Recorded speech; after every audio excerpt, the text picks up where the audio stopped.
All right, so we're back for day number 4 of the daily going live challenge. And today, what I wanted to talk about is something we've been working on with I think within our organization and within our business. And that is just the reality of leadership is not for people who have a fragile ego. Leadership is not for people who really like to kind of point fingers and blame other people.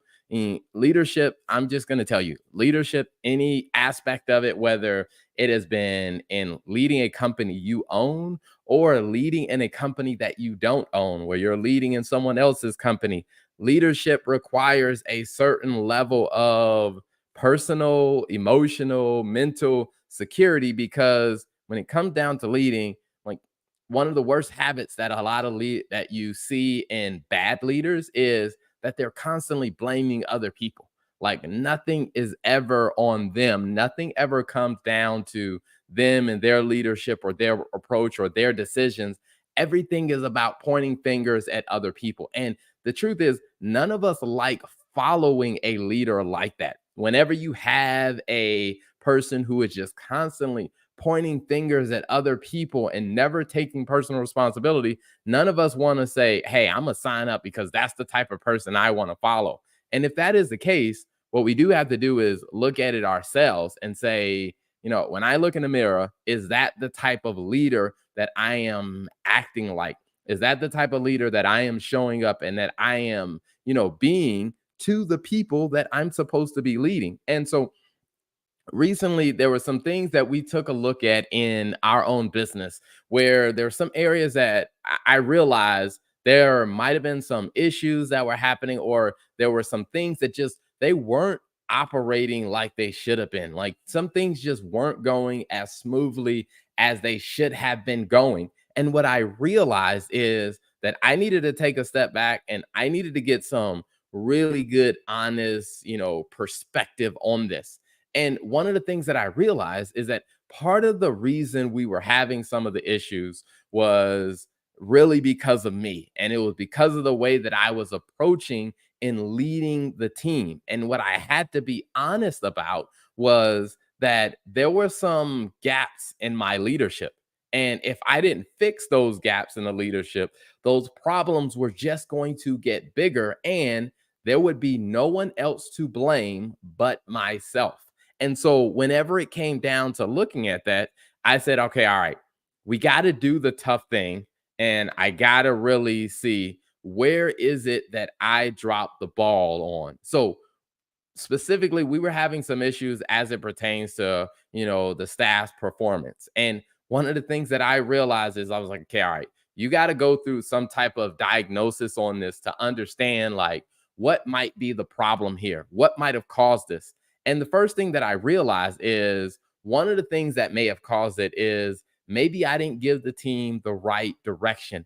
Maybe I didn't paint the picture right for them, or I didn't give them proper guidelines so that they knew how to actually operate, or they knew what was expected of them. And when I realized that, I said, all right, we need to fix that, because I didn't really set the team up for success like I should have. And it was really showing, because in their performance wasn't going very well. And it was partially because I didn't really set them up for success. The next thing I looked at and said, okay, all right, now that I've kind of painted the expectations, have I given you the right context and the right training to really help you be successful? Because it's one thing to really lay out what the expectations are. It's another completely different thing for me to then say, okay, have I equipped you, trained you, or given you the right resources to be able to actually be successful at this thing? And then I had to look at it and say, okay, all right, did I put the right guardrails in place? So one of the specific things is, let's say, for example, there's a task that a new staff member is doing, and this task should take about an hour to do.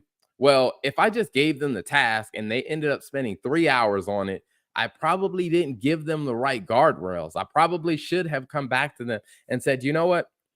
I'm giving you this task. I painted the expectations. I've given you all the resources, and I'm going to give you an idea that this should take about an hour.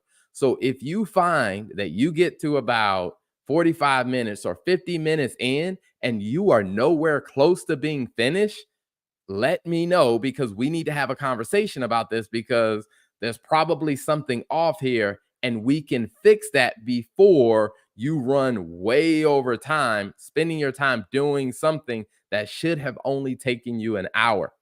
And then the next thing I had to ask myself, especially for the established staff, the staff that had been around for a while, is really ask myself, okay, all right, when they have made mistakes in the past, did I actually have the tough or the hard conversation with them about that?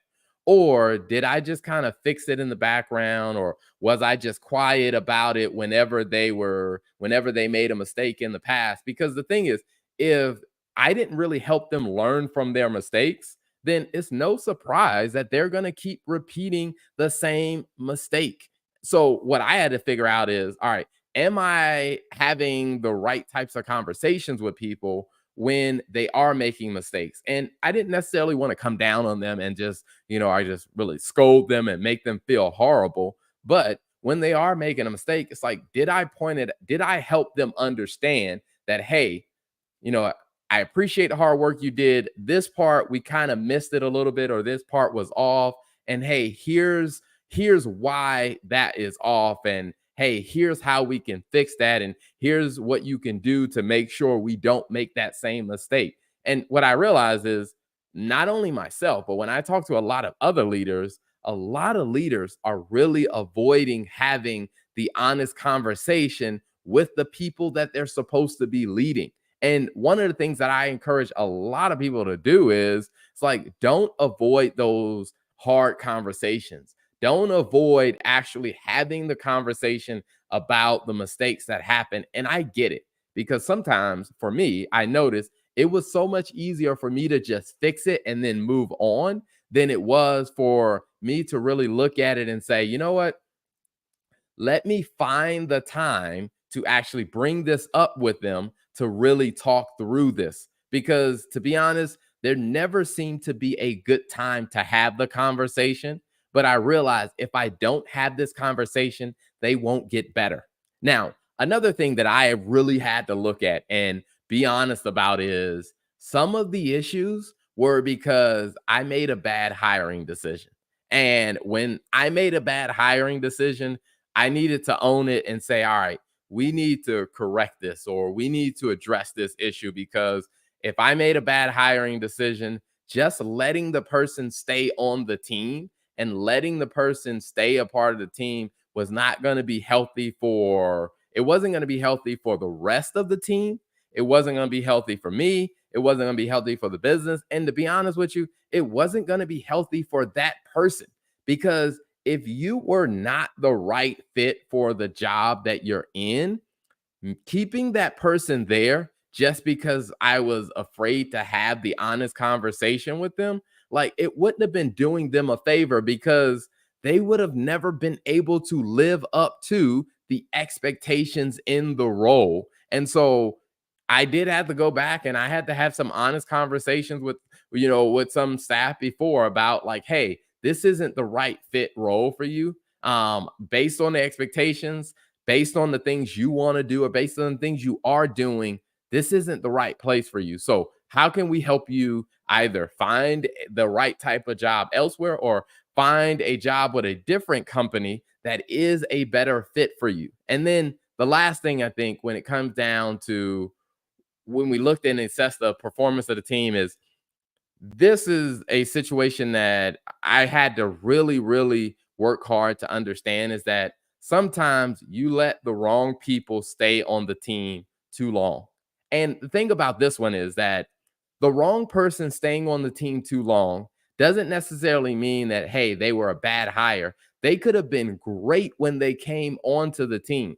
But at some point, maybe the team, the goals that we have now, maybe that person is no longer the right fit for where we are going in our current plans. Maybe they were great for when we first hired them, or they were great when they first came onto the team. But now things have changed in the business and they're no longer a good fit for the team. And so that's where you got to have an honest conversation with people. And it might not be easy, but you got to have it with them. And even the other way around, now, this is where I think exceptional leadership comes in, because there have been times where I've looked and I've seen there have been people that I have been great, excited to have on the team. But what I realized is they were the wrong person because their potential had outgrown the team, to where I then had to look at this and say, okay, all right, just from a personal moral standpoint,